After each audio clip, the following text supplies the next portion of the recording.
instead shined the intern who outdesigned the elite. Lila Chen stared at the crumpled rejection letter, her throat tight. Too amateurish, lacks high fashion flair, not fit for Paris Fashion Week. The words burned like acid. At 22, she was the only intern at Maison Noire without a prestigious design school diploma. Just a community college certificate and a suitcase full of hand-stitched samples. While her peers sipped lattes and name-dropped famous mentors, Lila spent her nights sewing in her tiny attic apartment, her only inspiration the vintage fabrics she scavenged from thrift stores. Chen, get over here and fetch my coffee. Extra phone, snapped Clara Dubois, the brand's Golden Girl designer, tossing her Prada bag at Lila's feet. Lila bit back a sigh. For 3 months, she'd been stuck doing menial tasks, steaming dresses, organizing swatches, enduring Clara's constant belittlement. You'll never be more than an errand girl, Clara had sneered once. Fashion is for those who belong, not someone who learned to sew from YouTube. Lila's fingers brushed the edge of her sketchbook, hidden in her bag. Inside were designs that blended her Chinese heritage with modern minimalism, cheapao collars paired with tailored blazers, silk brocade mixed with upcycled denim. She dreamed of showing them at Paris Fashion Week, but Maison Noire's annual showcase was just weeks away, and Clara had already claimed the spotlight with her Parisian chic collection. Then disaster struck. 2 days before the show, Clara's entire collection was ruined. Mold had grown on the silk dresses after a storage room leak. Panic erupted in the atelier. "We can't cancel," shrieked the creative director. "Find a solution now." Clara paled, her confidence crumbling. I can't redo everything in 48 hours. It's impossible." Lila's heart raced. This was her chance. She stepped forward, voice steady. "I can do it. I have a collection ready, one that's bold, sustainable, and true to Maison Noire's aesthetic." The room fell silent. Clara scoffed.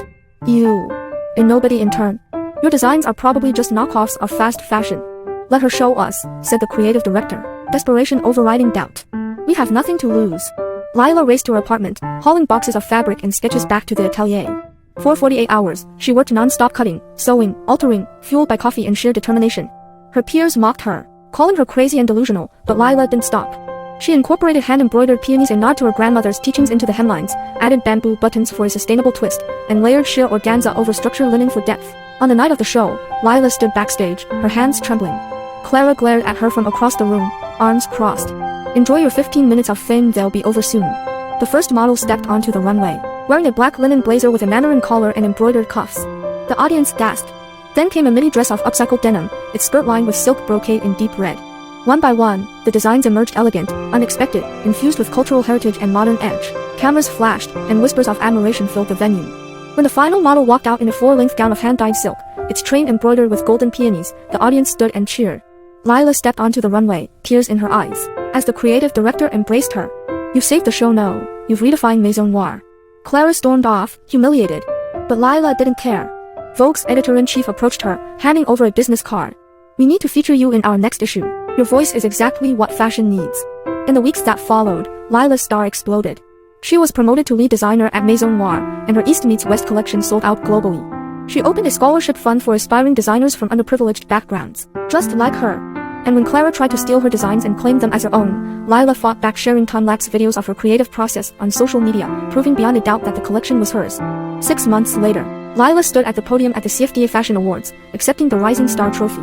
"I wasn't born into privilege," she said, her voice ringing out. "I didn't go to the best schools or have famous connections.